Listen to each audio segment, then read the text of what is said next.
Jeremy didn't care about his ailing daughter or reflect on his family. "I'm in Australia with my lover, so I'll come back after the funeral. Then, let's get a divorce." Jeremy, who was playing around with a woman instead of coming to his daughter's funeral, made me so angry I saw red. Seeing me like this, my other daughter, Sarah, nodded and said, "Mom, go for it." My name is Eileen. I am a working mother in my late 30s. I really want to be a housewife, but society isn't easy, so I work remotely. Even though Jeremy's income isn't small.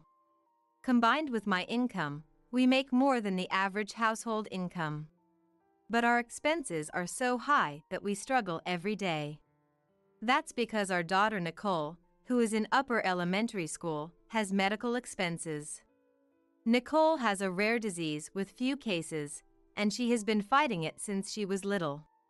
Insurance-covered treatments are one thing, but I want to try various treatments, so I spend a lot of money on unapproved treatments overseas. Treatment is very difficult, and we have to manage her health to travel abroad, so it's not easy.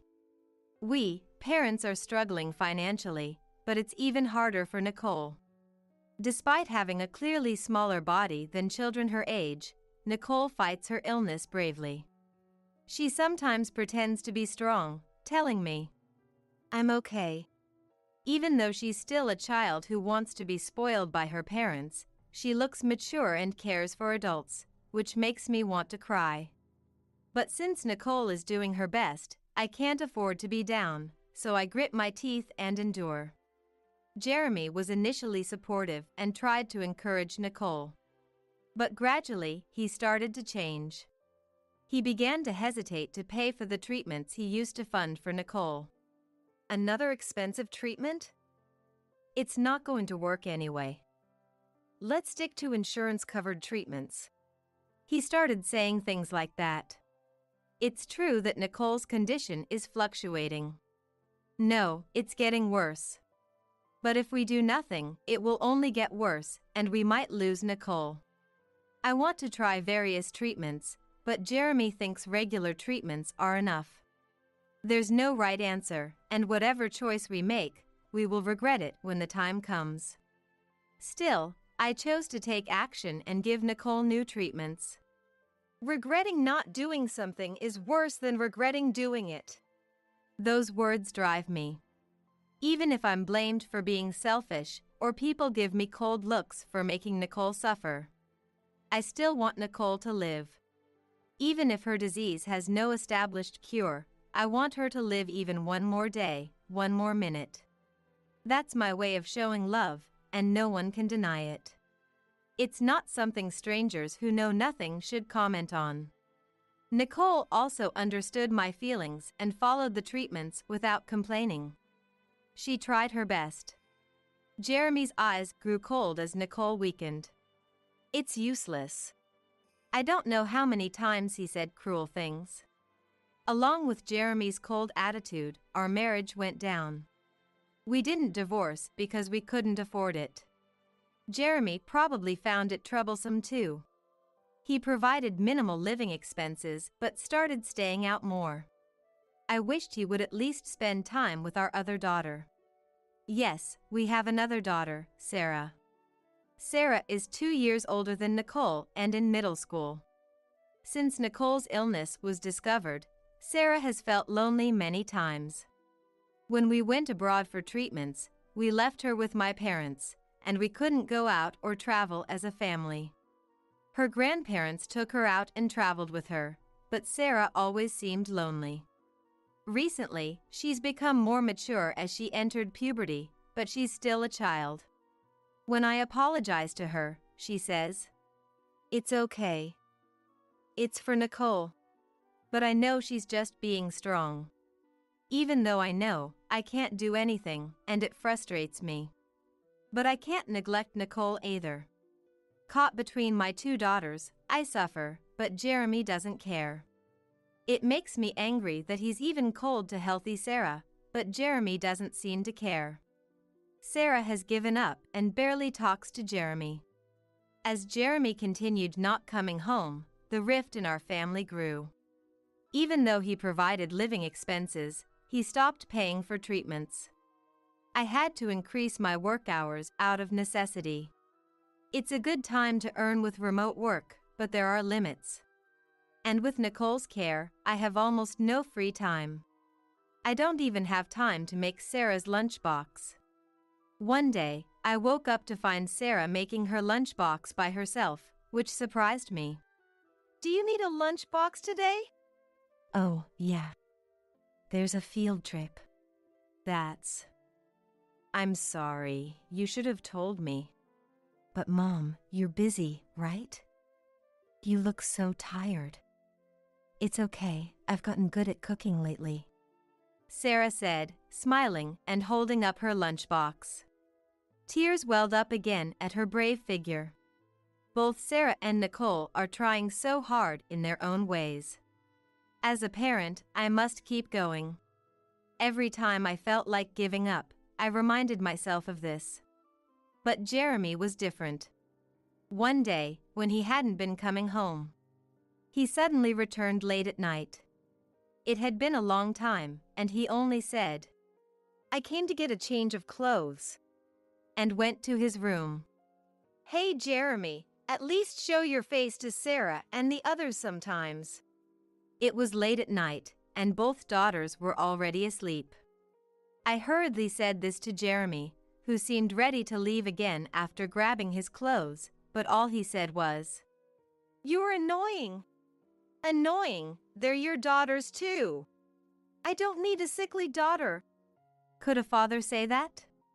I felt dizzy with anger. "How can you say that? She's doing her best. It doesn't matter if she's trying if there are no results. I can't believe you're wasting money on that. Calling her that?" How could he refer to our daughter that way? I was furious at his cruel words.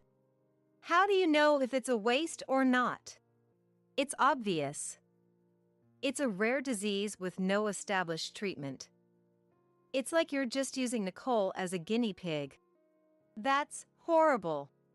Jeremy, who once loved me, married me, and cried with joy when Nicole was born. That person was nowhere to be found anymore. "Where are you going?" I called out to Jeremy, who was heading to the door with his things while we were still talking. "Where else?" "To my woman." "Your woman? It's no fun being with an old, tired woman like you. I give you living expenses, so you have no right to complain. I'll live how I want." "You're leaving your family for infidelity. It's your fault. No, your fault and the kids." Playing the victim despite being the offender, Jeremy left. All I could do was cry silently so the kids wouldn't notice. Even though Jeremy was cheating, there was nothing I could do now. I didn't have the time. It was frustrating, but I was actually helped by the living expenses he provided. I wanted to use my income as much as possible for Nicole's treatment. Amid all this, Sarah said, "I want to play basketball." She had tried it out in middle school and really enjoyed it. Her face, as she nervously asked, was filled with anxiety. Money was tight, and serious club activities would cost more. But Sarah had been patient as a sibling who needed special support. I think this was the first time Sarah had expressed a selfish desire since Nicole's illness was discovered.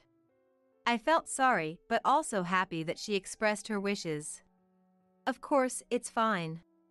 "Really? But there's travel expenses for games at other schools, basketball shoes, and equipment." "You've been patient for so long." "It's okay. Honestly, it was tough. I wondered where I would get the money. But there were government subsidies and help from my parents. I had set aside money for Sarah's future, but if not now, when?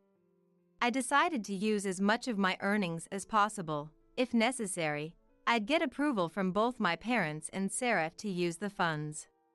In front of me, Sarah, who had asked, still looked anxious. I realized I had made Sarah endure so much. I had made her feel guilty about expressing her desires. At that moment, Nicole, who had been listening to our conversation from her bed, spoke up. "Sarah, do it," Nicole said in a weak but strong voice. "What? Nicole?" Sarah asked Nicole. Nicole, with tubes in her arms and wearing an oxygen mask, smiled and repeated, "I want to see you play basketball, Sarah." Nicole. "So, Sarah, go for it." "Okay, thank you, Nicole. I'll get strong." "Yeah." Nicole nodded and fell asleep. Watching her sleep, Sarah murmured, "I'll do my best." Tears streamed down her cheeks. The days passed. It was busy and hard, and Nicole's condition stayed the same. No, it worsened. She gradually became unable to get out of bed. She should be hospitalized, but it wouldn't change her condition. At Nicole's request, we treated her at home, but my exhaustion increased. The recent treatment we tried didn't show good results. I knew Sarah still felt lonely. Even so, I started making her lunchbox for her weekend practice. When I handed her the lunchbox, Sarah smiled so brightly. Jeremy still rarely came home, and even when he did, he only threw cold words at us and never had a proper conversation. But both Sarah and Nicole were trying their best. I couldn't afford to be discouraged by Jeremy, so I kept pushing forward. One day, "I did it, Mom." "Nicole." Sarah came home, bursting into Nicole's room with excitement. "What's the matter? You're out of breath." "Mom, I get to play in a game." "Really?" "Yeah, it's just a practice game, but I'm so happy." "You worked hard, that's amazing." When I praised her for her hard work, Sarah's smile shone even brighter. Nicole, who was listening, also smiled and said, "That's great. I want to see your game, Sarah." "Of course. It's just a practice game, but if we get permission, anyone can watch. I might not play the whole game, but come see me even if it's just a little." "Okay." How long had it been since I saw such happy smiles from Sarah and Nicole? I was so happy, I laughed and cried. However, a few days later, Nicole's condition suddenly worsened. She didn't get better by the day of Sarah's game, and the doctor didn't give permission, so we couldn't go to the game. "I'm sorry we can't go." "It's okay. Mom, stay with Nicole." "Okay. Do your best in the game." "Okay." Sarah left for her game with a worried expression. Nicole will get better soon, I told myself. We'll watch Sarah's game then. But that was just a wish. Wishes turned into impossible dreams. Nicole's condition only worsened, and she passed away in the early summer at the age of 12. She never got to see Sarah's game. I cried and cried and cried. We hugged and cried in the hospital with Sarah and my parents. I clung to Nicole's body and screamed. No matter how much I cried and screamed, Nicole wouldn't come back. After I had calmed down, he appeared. "Yes, Jeremy." "Where were you? I called you so many times." "I was busy." "You were with your lover, weren't you?" "It's none of your business." Since Nicole was hospitalized after her condition worsened, I had called Jeremy many times. When it became critical, I left messages hoping he would come to see her one last time, but Jeremy never responded. When he finally showed up, he just glanced at Nicole's lifeless body. "Well, the burden is finally gone." "What did you say?" "I said we don't have to waste any more money." "What did you say?" I couldn't forgive him. That comment was unforgivable. I grabbed Jeremy by the collar, but my parents stopped me. "You only gave us the bare minimum for living expenses, not even enough for her treatments. Be grateful you got anything at all." "Cheater." It's your fault. This was the worst. Arguing in front of the deceased was the worst thing we could do. And Sarah was watching. How is this man a father? The man I once loved was gone. The father of my daughters was gone too. Make the funeral arrangements. I'm busy. I wouldn't leave it to you anyway. Even when I lashed out at Jeremy as he quickly tried to leave, he didn't care. He just laughed lightly and walked out. After that, it was busy and tough. My parents helped, but I had to do things that couples should do together all by myself. I was so busy that I didn't even have time to grieve, and the funeral day arrived quickly. Until then, Jeremy would occasionally show up, but he would just fiddle with his mobile phone without doing anything. It would have been better if he wasn't there at all, I thought, and then Jeremy went missing. Hey Sarah, have you seen Dad? Well, I haven't seen him at all today. He was such a nuisance during the preparations, and now he's missing on the day of the funeral. I wondered if he was panicking because he didn't have funeral attire. It was possible with him, I thought. When my phone vibrated, it was Jeremy. Hello, where are you? The funeral is about to start. After a slight delay, Jeremy responded. Oh, I'm in Australia, so I can't make it. What? Australia? Do you mean overseas? Where else would I be? I'm on a trip to Australia with my lovely girlfriend. Now that I don't have to spend money on the family, I can afford some luxury. Today is Nicole's funeral. Are you out of your mind? Oh, I'm perfectly sane, more than ever. Why is he so high-spirited? I couldn't believe the situation and held my forehead. What do you mean you don't have to spend money on the family anymore? Obviously, because we're getting a divorce. What? When did you decide that? I decided when Nicole passed away. No, we need to discuss and go through procedures for a divorce. And you're having an affair, so you'll owe compensation. I'll give you the house, so no compensation or child support.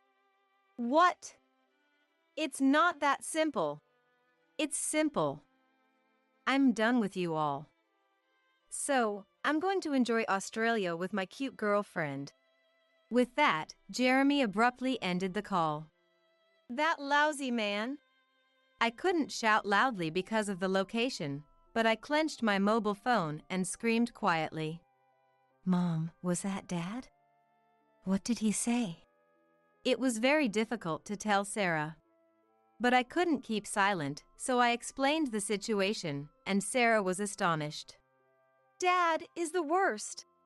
I felt like I saw flames burning behind Sarah. Mom, Dad is hopeless. Give him a thorough lesson and then divorce him. Sarah nodded as she said this. We put off the detailed discussion for later, and the funeral began. It was somber but proceeded smoothly. The moment I held Nicole's ashes, I broke down crying again. Sarah cried too. You did well, Nicole. It felt like the Nicole in my memory was smiling at us.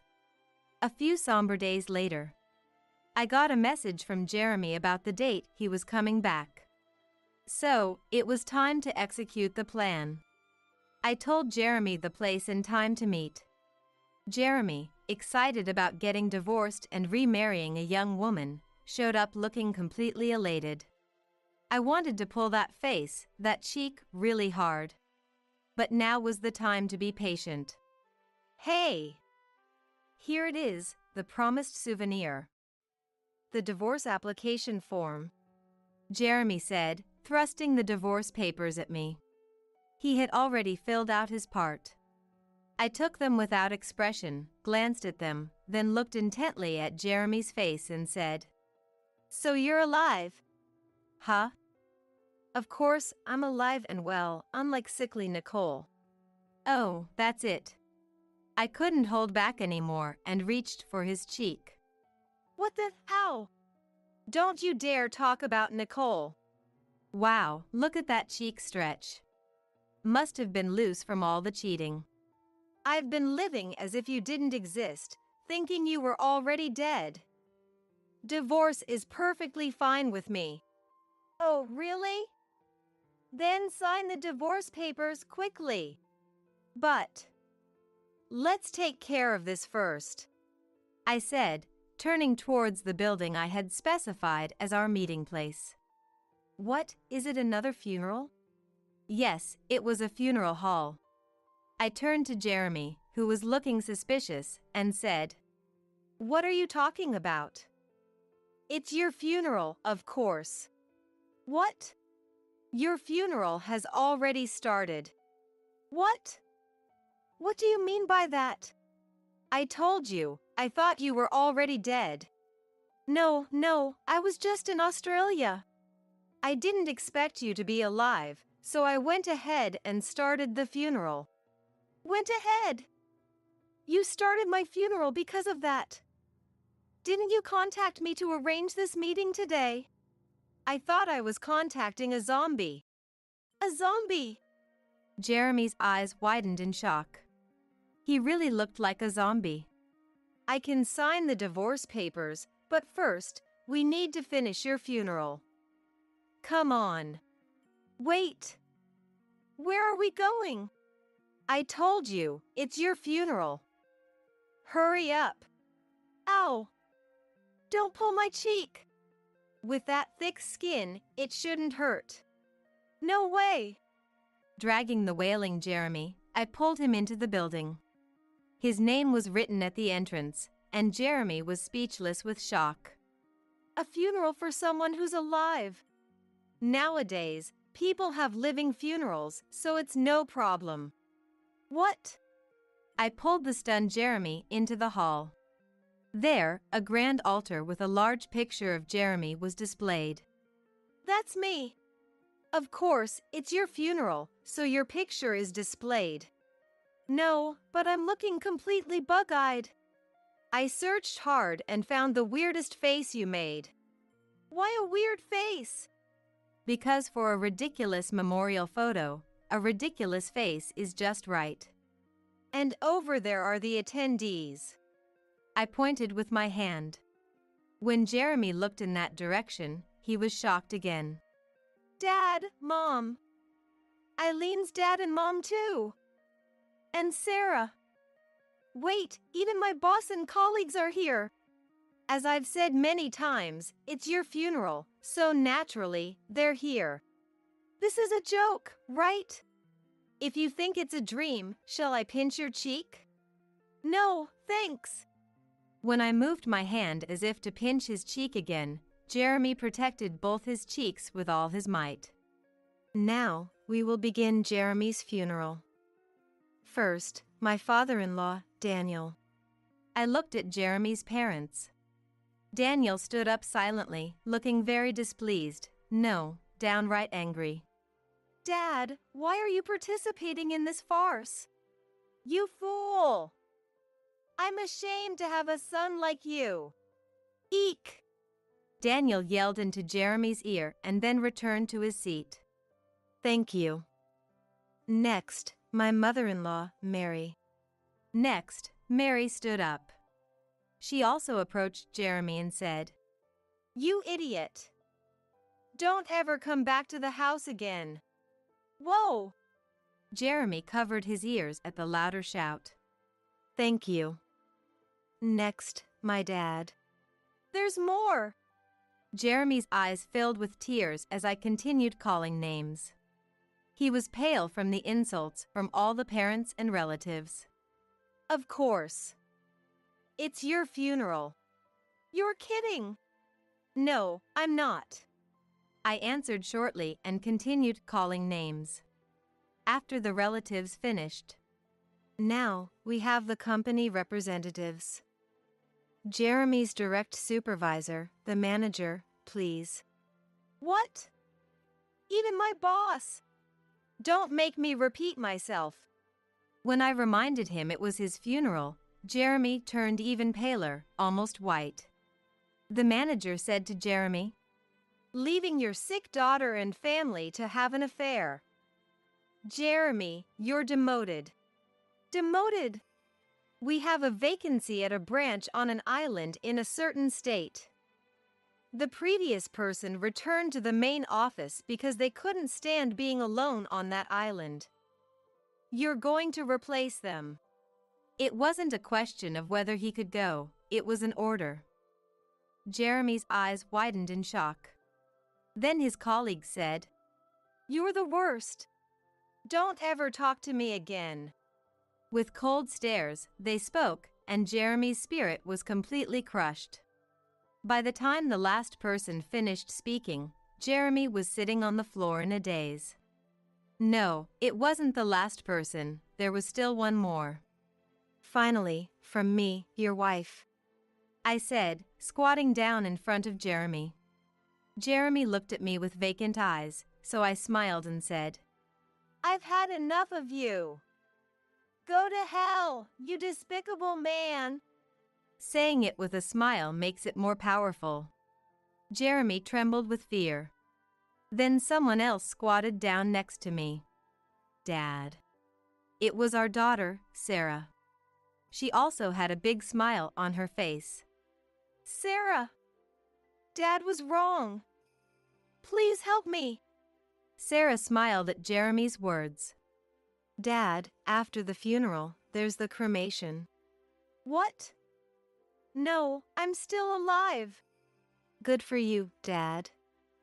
Your rotten character will get a proper overhaul in the afterlife." "What? No, I'm still alive." Sarah ignored Jeremy's words. Someone as terrible as Dad obviously goes to hell. I wonder if demons exist. You should go get tormented properly. "Wait, Sarah, your eyes aren't smiling. You're serious. Cremation? Am I going to be cremated? My life is over? Help me, Sarah." "Why?" "What?" Jeremy clung to Sarah, begging for help. Sarah stood up and looked down at him coldly. "Why should I help a father who didn't help his family?" "But we're family, right?" "Family? Hey, Mom, you're getting divorced, right?" When Sarah asked, I nodded. "Yes.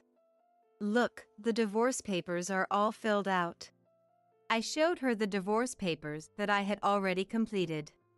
Satisfied, Sarah said, "So, you'll soon be a stranger." She deliberately used formal language. Jeremy, now beyond tears, finally broke down crying. "Everyone, please prepare for the cremation." "What?"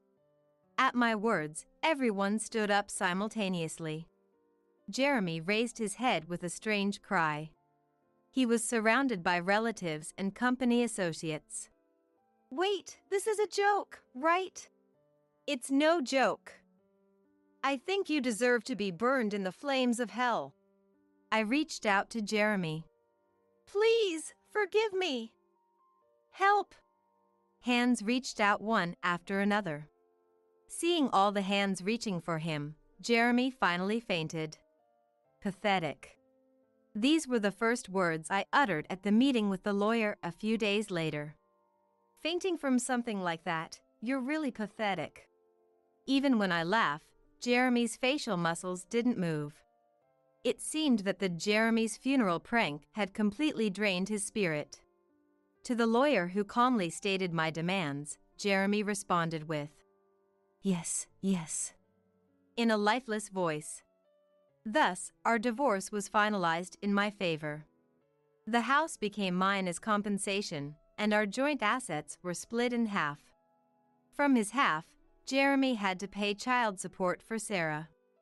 As a result, Jeremy was left with no money. When it came to discussing visitation rights with Sarah, I turned to Sarah, who wanted to be present. Jeremy's eyes suddenly lit up. "Sarah, even if we're divorced, you're still my daughter. You have a duty to support your parents." I'll allow visitation, and in the future, you'll take care of me. What a selfish thing to say. As I was about to respond, Sarah moved. Dad. Yes, what is it? If you want, we can meet once a month. I won't meet you. What? Jeremy tilted his head as if he didn't understand what was being said. Sarah repeated. I won't meet you. You hardly ever came home before, so I don't want to see you now. I won't meet you again, Dad. Sarah continued. So I won't take care of you. What? Don't say that, please, Sarah. Before I could say anything to Jeremy, who was being overly persistent, Sarah raised her hand and waved it dismissively. Goodbye, Dad. Forever. Jeremy slumped in defeat, having nothing more to say. After that, Jeremy became my ex-husband, and I successfully received the compensation and child support. Jeremy was demoted as the manager had said. If he had refused, he would have been scorned by everyone at work, so maybe it was for the best. It seemed that his mistress had dumped him too, and he was lonely on that isolated island branch. He called once and asked, Would you and Sarah like to come visit? I replied. The signal is bad, and hung up. We would never see him again. Sarah and I started a new life with renewed spirits. The sadness hadn't completely faded, but Sarah's presence was a comfort. Sometimes we would quietly reminisce together, but Sarah smiled more, and I felt relieved. I went to cheer on Sarah at her basketball game. Keep it up, Sarah. You can do it. When did she get so good? She wasn't a starter but was a solid rotation player, and seeing her play made my heart swell. From the second-floor seats, I cheered her on, and Sarah looked over at me. When I waved, she widened her eyes. Was she embarrassed? I realized it wasn't that after the game. When I went to congratulate her, Sarah grabbed my shoulder excitedly. Mom! I saw Nicole earlier. What are you talking about? I tried to dismiss it, but Sarah shook her head. I saw her. When I heard your voice and looked up at the stands, Nicole was standing next to you, waving at me. It was probably a dream or a vision. It would have been easy to say that. But I believed Sarah. Because I, too, had felt Nicole's presence beside me. Sarah, amazing. I thought I heard a voice suddenly. I looked beside me instinctively. But no one was there. When I looked back at Sarah, she was also looking at my side. Then Sarah nodded. Yes, Nicole. I did my best. At that moment, the wind blew. Dad stumbled awkwardly but managed to walk down the aisle. He looked Robert, the groom, straight in the eye. Take care of my daughter. Dad's eyes clearly conveyed the message, even if he didn't speak the words. I promise to protect Nancy for the rest of my life. Robert understood Dad's feelings and responded with determination. I wish Mom could see me in my wedding dress from heaven. I lost Mom to cancer when I was in elementary school. Since then, Dad raised me and my two sisters as a single father. The wedding reception went smoothly, and finally, I read a letter to my parents-in-law. Daniel and Karen have always been kind to me. I lost my mom to illness when I was young. Because of that, I might have always longed for a mother in my heart. You two have welcomed me warmly, like your own daughter. At that moment, the lights went out, and the entire room was plunged into darkness. Thinking it was a technical issue, I looked up to see the doors open, revealing a bright light and a smiling woman's face. Mom. My name is Nancy, a 31-year-old office worker about to get married. I lost my mom when I was young. When I was in 3rd grade, Mom was diagnosed with cancer. At that time, I couldn't grasp the gravity of a parent getting sick. I just thought it was a bit lonely because the house felt quieter than usual when I got home from school. Dad ran a long-established auto repair shop in our town. He would leave the work to his young employees and take me to visit Mom in the hospital every day. You came here again? Thank you. How was school? Mom's gentle face was always the same, even in the hospital. I learned much later that Mom was undergoing chemotherapy, losing her hair, and it was painful just to sit up. Still, she forced a smile to keep me from worrying. Dad would inform Mom ahead of our visits. We're coming. So, Mom would put on a wig and lightly apply makeup before we arrived. In my memories, Mom was always beautiful and bright. Mom, get well soon. We have a class visit next week. I hope you're better by then. Yes, and you be good with your sisters and don't fight with your friends. Of course. I have homework, so I need to go now. I thought these ordinary exchanges would continue forever, but 2 weeks later, Mom passed away. Dad was so busy with the funeral arrangements and relatives that he had no time to grieve. Why is everyone wearing black clothes? Mom is sleeping a lot. Why won't she wake up?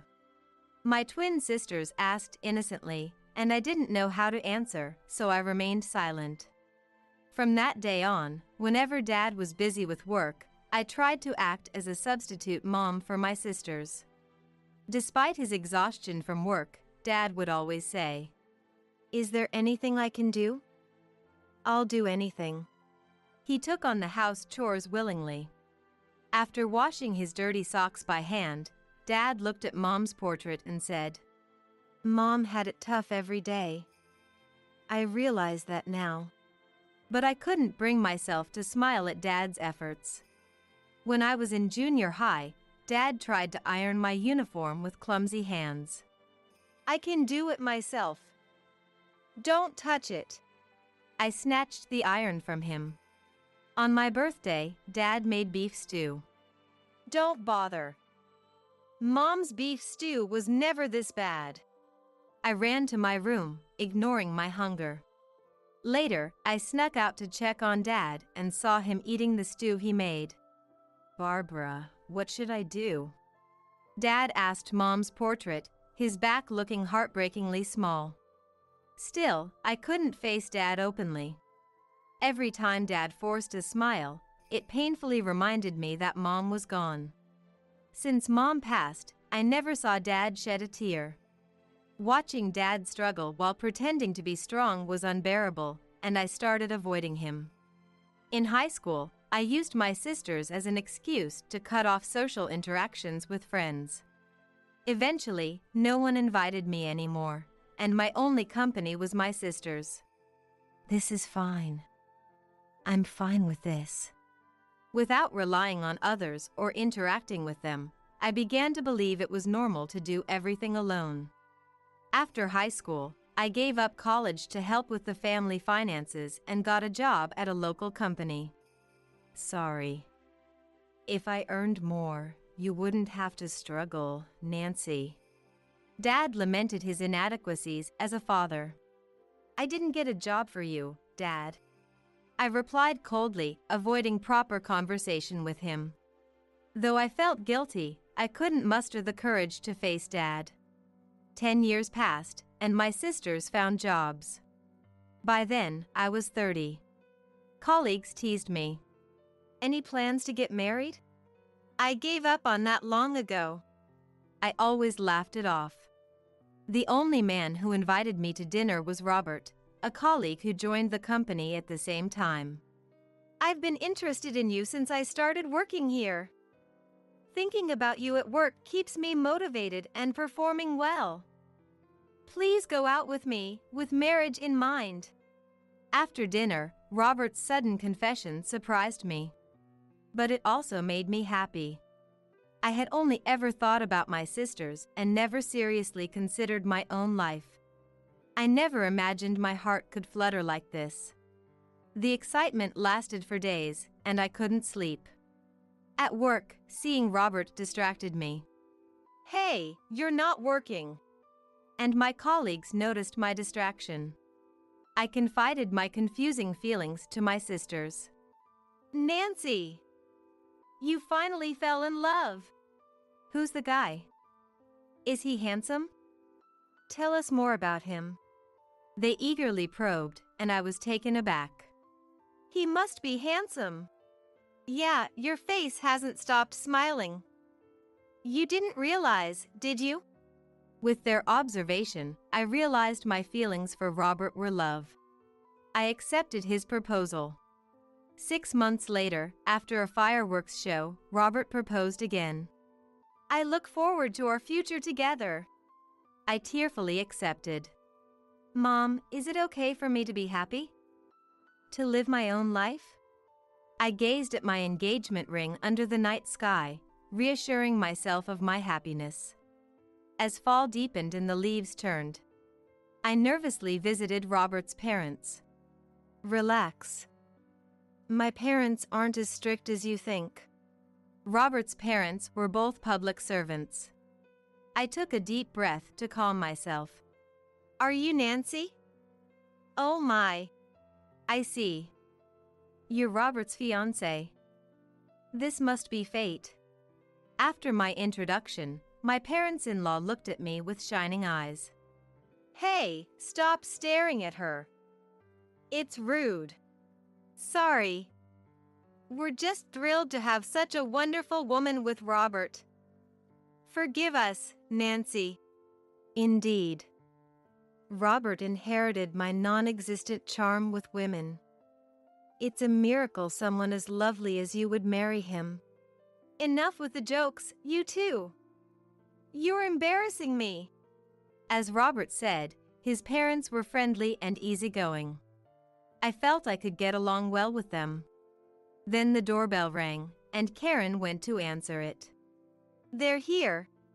The house became lively as more people arrived. "Oh, you're Robert's future wife?" An older woman, who looked like Daniel, entered. "Sorry to startle you. This is my sister Linda." Daniel apologized with a sigh. Soon, more relatives filled the room, making it crowded. "This is Anthony, a university professor. And Jennifer, whose husband was elected to the city council last month." What was supposed to be a greeting turned into a family gathering. Seeing me overwhelmed, Robert gently held my hand. "Are you okay? We can rest in the next room if you need." "No way. Everyone took time off to meet you. The main guest can't leave. How rude." The relatives laughed loudly, and Robert sighed. "Oh, speaking of manners, women must have children after marriage." "How old are you?" "I'm 30. "Oh dear. If you're planning to have kids, you should hurry." "Linda, stop it. Imposing your views isn't right these days." Daniel complained with a grim expression. "That's not true. All of my relatives had kids in their 20s.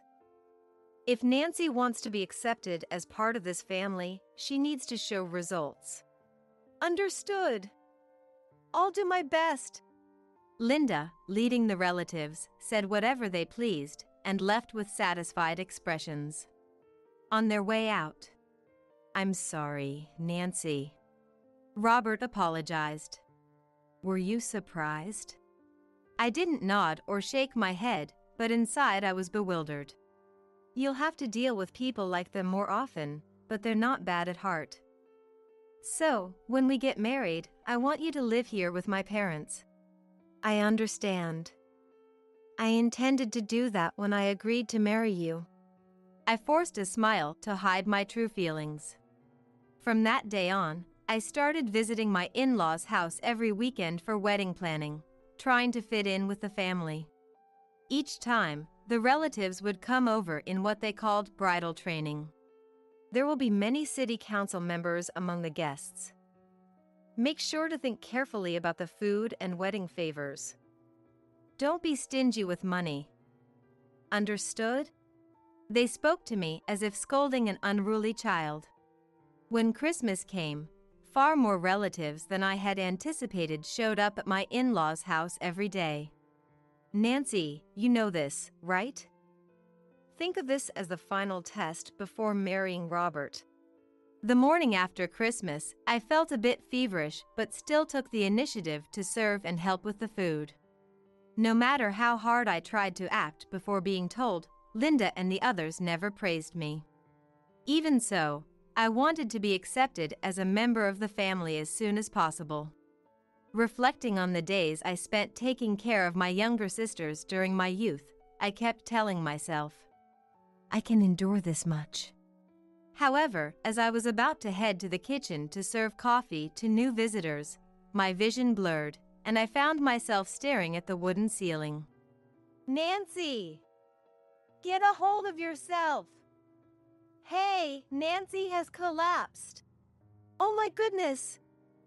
Robert, call an ambulance right away! My parents-in-law's frantic voices gradually faded away.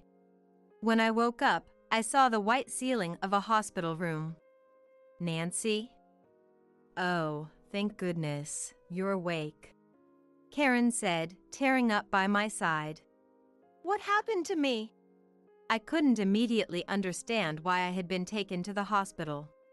It seems you were mentally exhausted. The doctor said you should recover soon if you rest for a while. I see. I'm sorry for causing trouble. Ashamed of troubling my parents-in-law, I tried to get up. No. Rest now. Absolutely no pushing yourself. Karen, speaking like a scolding mom, gently pushed me back onto the bed. Why did you push yourself so hard? If you were feeling unwell, you should have said so. I wanted to be accepted as a member of the family as soon as possible. But I guess I'm not doing very well, am I? Hearing this, Karen started to say something, but then the hospital room door opened. Nancy, are you awake? How do you feel? I'm really sorry for causing trouble. What are you talking about? You're not causing trouble. Just think about yourself for now. Thank you. The warmth of my parents-in-law's words touched my heart. Earlier, I firmly told Linda to stop meddling in our family matters. She's very sorry now. Family. That's right. Nancy, you're already a part of our family. There's no need to worry. Daniel smiled. Exactly. To us, you are like a real daughter. Yet you seem so formal with us. I'm sorry. That's it. You always become so formal with us. It seems you feel like there's a barrier between us. You're right. I'm sorry. I'll be more careful. There you go again. Karen smiled wryly, as if exasperated. Just then, Robert came in. All the relatives have left. They've all realized they put too much pressure on Nancy. As I listened to Robert talk about Linda and the other relatives, my heavy heart began to feel lighter. They're really not as bad as you think, Nancy. Yes. I'll try to get along with everyone as soon as possible. To do that, Nancy, be honest with your feelings. Don't be too formal with us. We're family. That's right, Nancy. From now on, think of us as your real family. Feel free to consult with us about anything. Don't try to handle everything on your own. Moved by my parents-in-law's warm words, I couldn't hold back my tears. Karen gently hugged me, stroking my head like a real daughter. Karen, please teach me how to make your delicious soup. When I was discharged, I decided to treat Karen like a real mom. Of course. I'll teach you our family's secret recipe. Let's make it together. With Daniel, I was initially unsure how to interact, not having faced a real dad before. Relax and take it easy. Think of me as Karen's servant. Daniel joked with a smile, making me less nervous. When Linda came over and saw me, she asked, "How are you feeling? Are you okay now?" Showing genuine concern. Thank you for your concern. I'm okay now. Good. That's a relief. Linda patted her chest in genuine relief, though she didn't apologize directly as she was leaving. Use this. She handed me a discount voucher for a nearby cafe. As Robert said, deep down, everyone was kind-hearted. After finishing the soup and cleaning up, my parents-in-law called me to their room. When I entered, there were several cardboard boxes containing old photo albums. Oh, here it is. Karen, look, everyone's so young. Nancy, take a look. Daniel opened an album and showed me an old, yellowed photo. In it were a young Daniel and Karen, and to my surprise, I let out a voice of surprise. What? To two unexpected people. Is that my dad and mom? I exclaimed, recognizing their faces. Yes, that's your dad and mom. How? How did you know each other? Daniel and your dad, David, were classmates in middle school. They drifted apart due to work after getting married. Wow. That's so unexpected. And now I can tell you, it was me who introduced Barbara to David, who wasn't good with women. Karen laughed, reminiscing. Daniel pulled out a rusty cookie tin from the closet. These are all letters David wrote to us. The envelopes and letters had faded with time, but the familiar handwriting was undoubtedly my dad's. The letters dated from just after my mom's passing to just after my engagement to Robert, totaling over 50. I never knew Dad wrote so many letters. I was surprised by this side of Dad, who I thought wasn't much of a letter writer. 1 week before Barbara passed, we visited her. She was instructing David on cooking, cleaning, and laundry. I never knew that. David had always left the housework to Barbara, focusing on his job. He was frantically taking notes from Barbara. Karen's voice, mixed with laughter, turned somber. After Barbara passed, David struggled. Nancy, he felt you wouldn't open up to him. He was always clumsy. After Barbara died, he must have been worried about how to connect with his daughters. But Nancy, believe this, David always put you and your sisters first. Dad. I'm sorry. I knew Dad had tried hard for us. But I couldn't be honest with him, always rebelling. The latest letter simply said, in large letters, "Take care of my daughter." Beside the words was a smudge. David must have been so happy. Imagining you in your wedding dress, he must have written that letter with tears in his eyes. I thought from the bottom of my heart how grateful I was to be born as Dad and Mom's daughter. And then summer came, and the wedding day arrived. According to my sisters, Dad was so nervous from the morning that he couldn't eat breakfast.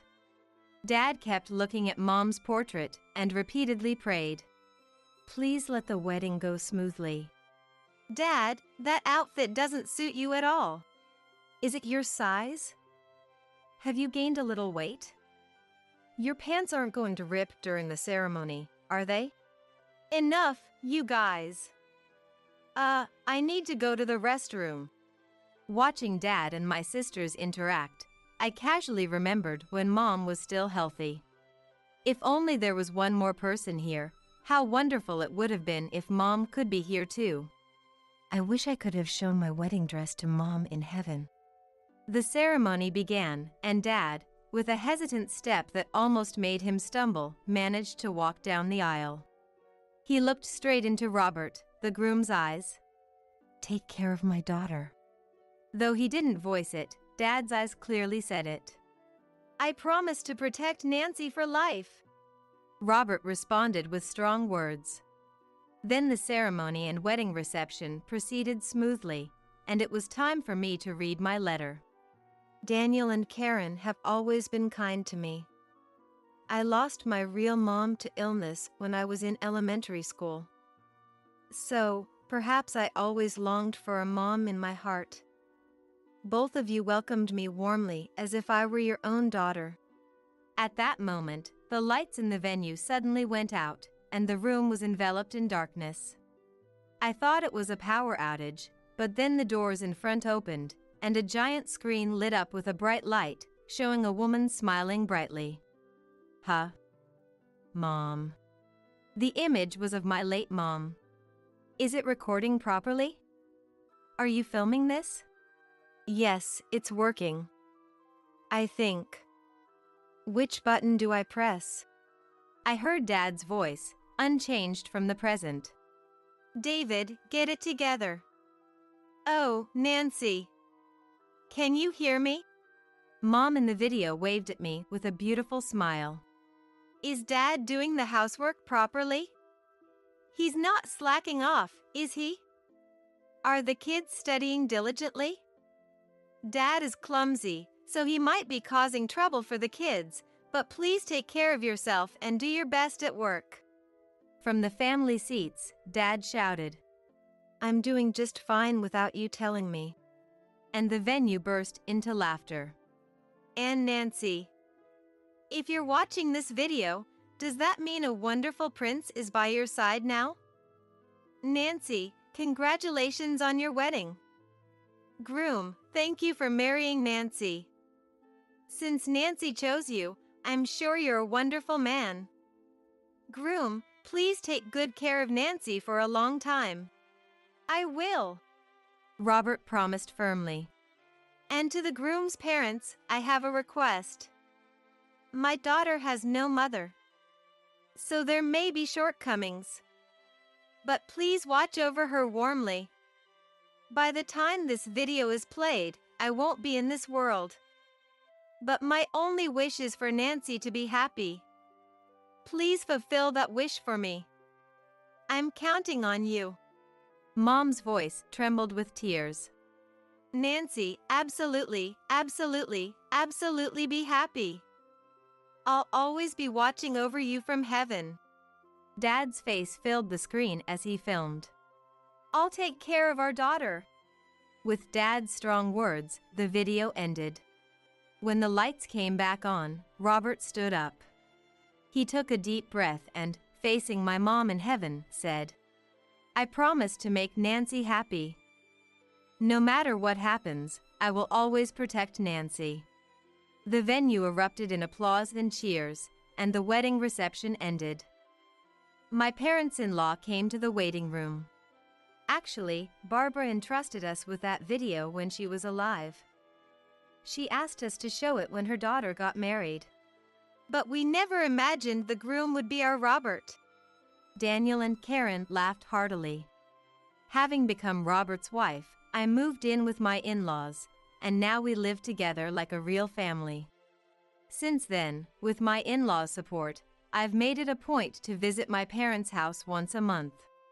The house, which became surprisingly quiet after the 3 daughters left, welcomed me with Dad, whose hair had thinned a bit, smiling awkwardly. I haven't prepared anything, but I can make some tea. As Dad boiled coffee in the kitchen. Don't be so formal, we're family, I said, rubbing his shoulders. Nancy, for you to say that to me.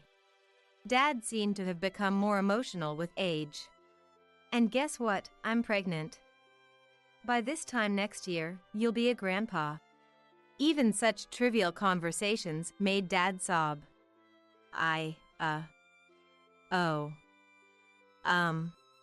Overwhelmed with emotion, I couldn't help but cry too. Both Dad and I, and my in-laws, are eagerly awaiting the day when a new family member joins us. Mom, watch over us from heaven. I'm going to build a family as happy as yours. And Mom's portrait smiled gently as always.